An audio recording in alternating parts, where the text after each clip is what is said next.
Ma pean teile alustuseks kohe ühe asja üles tunnistama, et see on esimene kord, kui ma esinen ja ma ei ole ise seda pealkirja valinud. Et oli suvi ja ma mäletan, et Puitmajaliidu juhataja Annika helistas mulle ja ütles, et tšau Lauri, me panime sulle pealkirja ära. See on vigased pruudid hankekorralduses. Mu esimene reaktsioon oli, et mida kurat, mis asi see on üldse. Annika küsis selle peale, et kas sa filmi ei olegi näinud? Ei olnud. Ma ei saanud absoluutselt aru, mis seos on sellele hankeprotsessiga. Aga suvi oli ka ja Annika oli suhteliselt resoluutne selles, ma usaldan teda väga ja ma ei viitsinud vaielda ka lihtsalt. Jäi vigased pruudid. Ja korraks tuleks lihtsalt puudutada seda, millest see siis räägib, sest tuli sügis, ma pidin ennast kurssi viima. Üks jäärapäine isa, 2 tütart, korraldatud abielu, mida tütred loomulikult ei taha. Ja nii nad mängivad mängu. Teesklevad, saboteerivad, petavad, aga keegi ei ütle, mida ta tegelikult tahab. Ja lõpuks ei ole mitte keegi rahul, ka isa mitte. Ja kuna mulle selline pealkiri anti, siis ma mõtlesin seda, et jätkaks dramaturgilistel lainetel. Ja ma esitan teile ühe ühiskondliku näitemängu 3 vaatuses. Sellepärast, et kahjuks meie hangete ja planeerimisprotsess tihtipeale on humoresk. Nii nagu oli see originaalis Eduard Vilde looming. Veel rohkem kahju on see, et tihtipeale see on farss. Ja ainus kurb asi on see, et see ei ole mitte lavastus, vaid päris elu. Aga antud juhul mängime lavastust. Seega ma muidugi loodan, et te annate mulle andeks, kui ma olen natukene dramaatiline ja pingutan kohati võib-olla üle. Võib-olla lõpus natuke naiivselt pateetiline.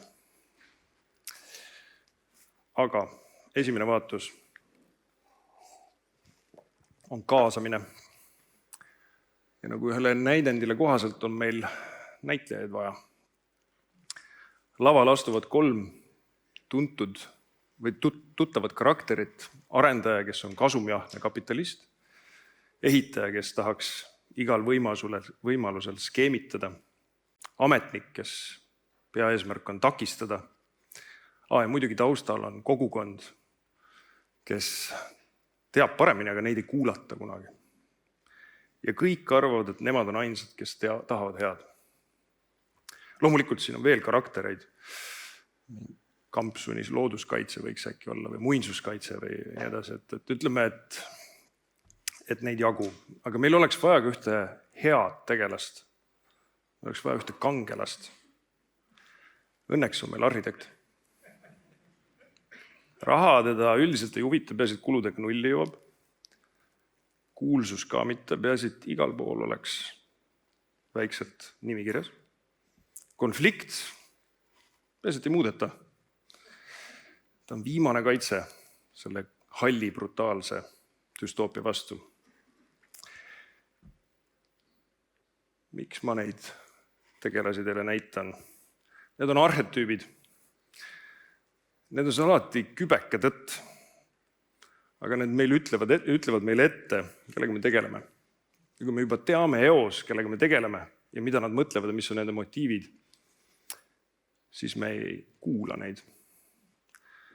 Ja seetõttu ma tahangi rääkida kaasamisest, sellepärast et kaasamine on minu meelest kujunenud lihtsalt selliseks näitlemiseks. Me kaasame, aga me ei mõtle kaasa. Kaasamisest on saanud riski maandamine, mitte väärtuse loomine. See on lihtsalt linnukese kirja saamine, et keegi hiljem ei ütleks, et me ei kuulanud neid. Ja neid näiteid on nii palju. Ma otsisin neid ma sain kokku mitme inimesega, kui ma selleks esitluseks valmistusin. Tõnisega tegime ühe lõuna. Martin Siim Puitmajaliidu juhatusest, Miinaga ka 2 sõna vahetasime enne. Ja kõigil, kui ma rääkisin oma mõtetest, mida ma tahan rääkida, siis oli kohe mitte üks näide, vaid 3 näidet, 3 lugu. Ja ma olen täiesti veendunud, et teil kõigil on siin kaasamise farsi kohta päris mitu lugu, mis teilt kohe pähe tuleb.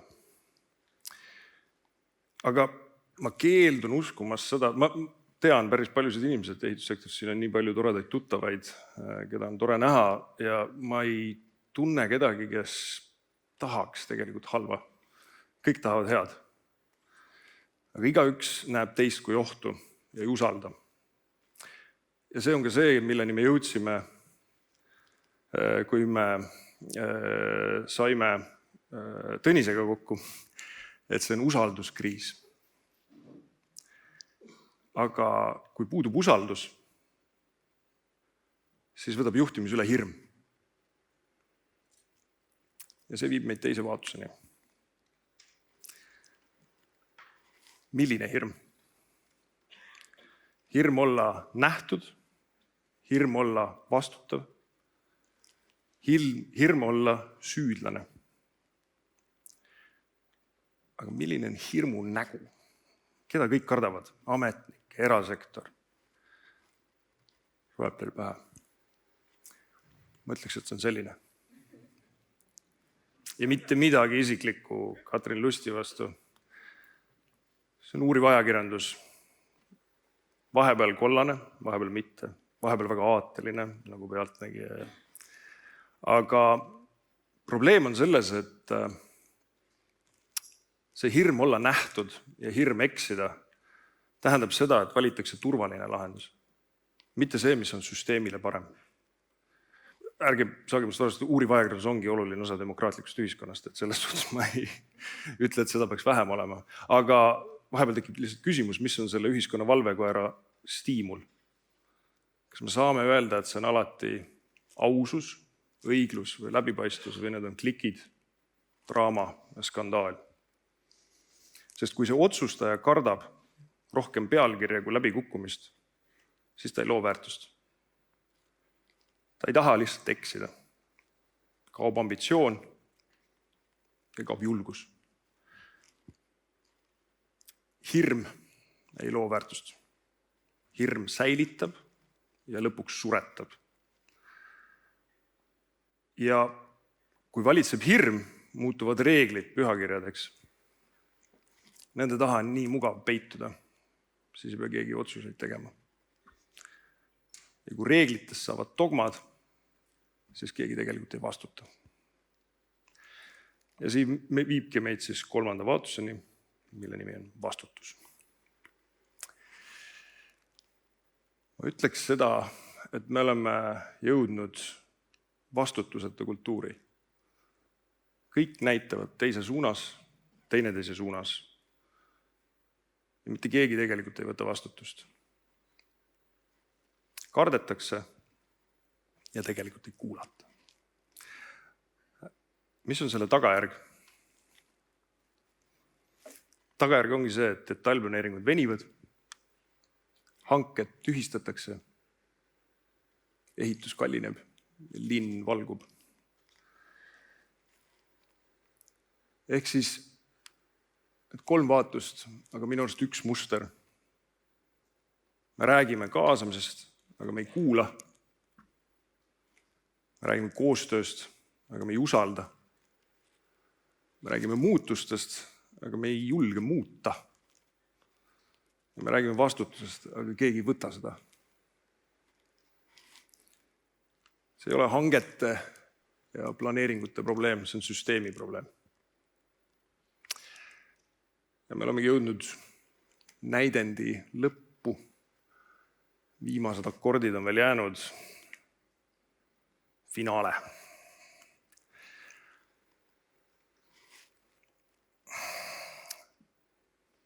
Probleem on selles, et päris maailmas need tagajärjed maksab kinni lõppkokkuvõttes lõpptarbija. Aga kui kõik tahavad luua tegelikult väärtust, aga see süsteem toodab ummikuid, siis on selge, et me vajame muutust. Aga millest peaksime alustama? Ja ma ütleks, et mitte reeglitest, mitte hangetest, mitte planeerimisest. See on mõtteviisi probleem. Me peame lõpetama lavastuse, kus kõik mängivad oma rolli ja teesklevad kaasamist. Farsi, kus reeglitest on saanud dogmad, me ei julge neid muuta, me oleme unustanud ära selle, et meie loome need reeglid. Ja hirm juhib neid otsuseid. Me peame hakkama rääkima uut lugu, milles reeglid ei takista, vaid võimaldavad. Ja hirmu asemel domineerib usaldus. Aga kes peaks astuma esimese sammu?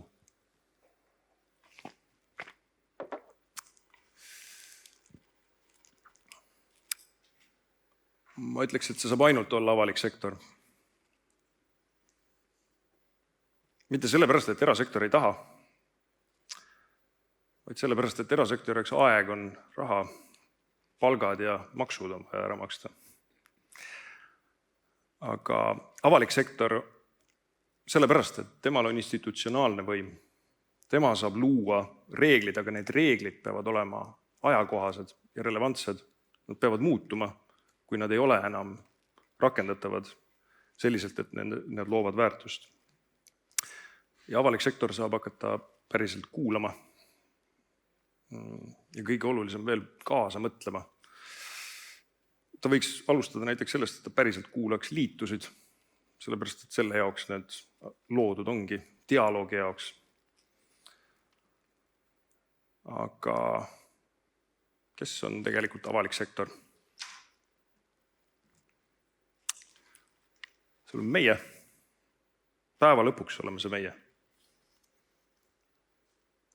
Ei ole mingi ametnik tegi või nemad otsustasid.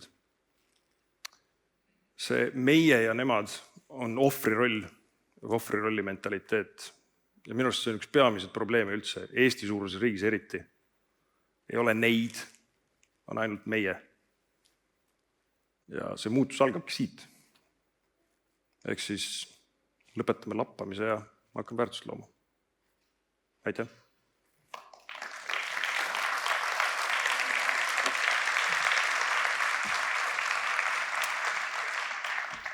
Aitäh selle näitemängulise ettekande eest. See oli kindlasti väga aus ja kindlasti ka väga valus sissevaade, kuidas sektoris paljud asjad toimivad ja ma usun, et kõik kuulajad tundsid sealt midagi ära ja et väga kõnetas.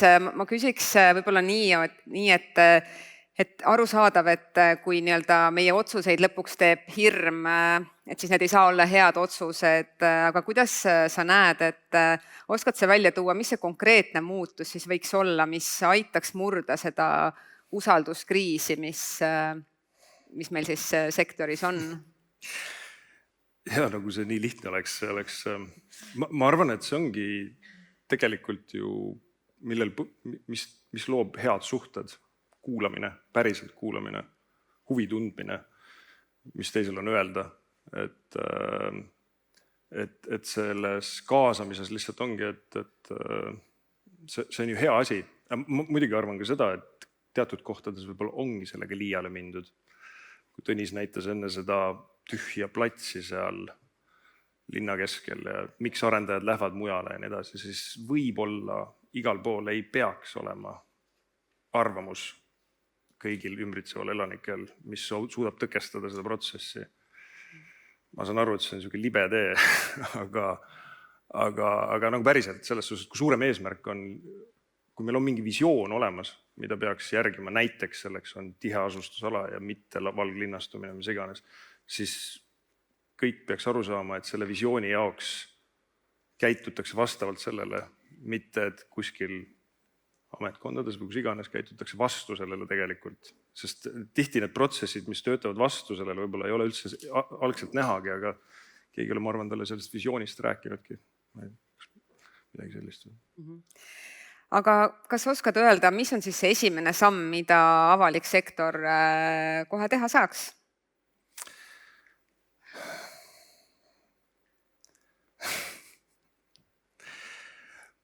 Ma arvan, et mis ma ennegi ütlesin, et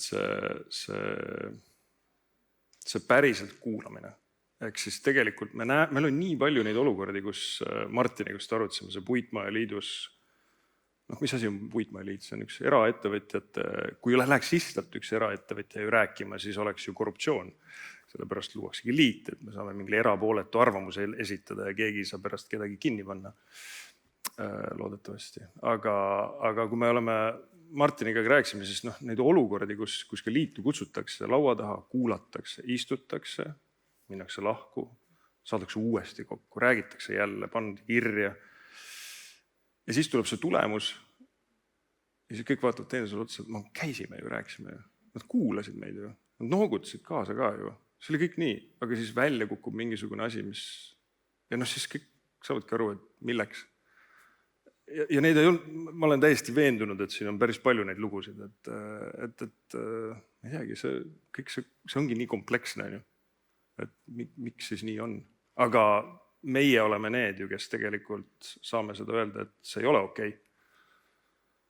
Et ma ei tea, meie erasektor maksame makse, maksud on palgad ja avalikul sektorile, ehk siis me oleme tööandja, nii et tahaks tulemust näha. Aga kui ma nüüd näiteks ei ole avalik sektor, mis ma siis teha saan, et mida erasektor saab ka teha? Selles suhtes, et ma arvan, et erasektor teebki päris palju ja nagu ma ütlengi, et mina ütleks, et nii arhitektide seas kui ka arendajate seas, et miks ma neid stereotüüpe või arhetüüpe kasutasin nii edasi, siis need on niisugused,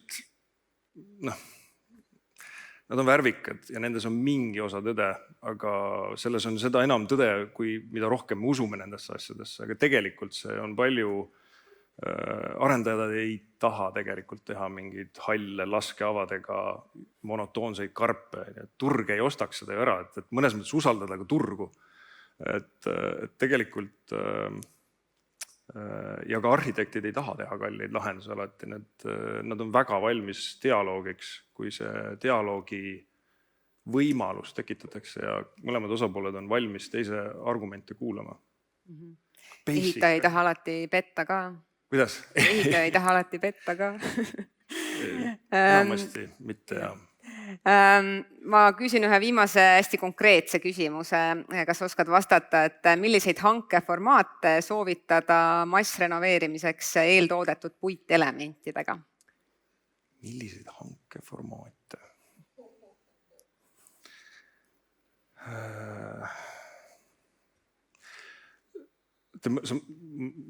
See on nagu siis mõeldud see kobarhanke teema. Tõenäoliselt. Ma ütleks võib-olla siis niimoodi, et mis on selle renoveerimise probleem. Kui ma lihtsalt, see ei ole hankeform, nagu enne kõike on siin muud küsimused, mis on vaja ära lahendada. Et näiteks, kui mul oli üks pilt seal tahvlitega Mooses seisab, seal oli Euribor. Kirjas mõtlesin, mis selle Euribori vastu on. Mul ei ole midagi Euribori vastu, aga näiteks kui renoveerimises üks põhitakistus on see, et ühistu peab minema panka ja võtma Euribor pluss intressi, aga see on riiklik otsus, et nad ajad ära renoveerida ja me teame seda mahtu, mis on vaja ära renoveerida, siis minu arust see on natuke naiivne riigi poolt lihtsalt. Miks peab see õpetaja, kui Euribor on 4, need on inimesed võib-olla, kes tulevad otsustada kokku, aga see otsus, et see maja renoveerida on ja see maht on suurem, mõelge välja mingi finantsinstrument, fiksintressiga, see ei ole mingi raketiteadus. Ja kui sa käid veel, räägid seda, siis me mitu arutad, päris head mõtted. Me oleme ka seda mõelnud, aga see tähendaks juurde palkamist ja nii edasi. Aga äge, ühesõnaga, nagu see ei ole nii keeruline, aga tihti peale enamus, esimene asi, mis ära lahendada on raha. Et see hangete asi on minu arust nagu jah.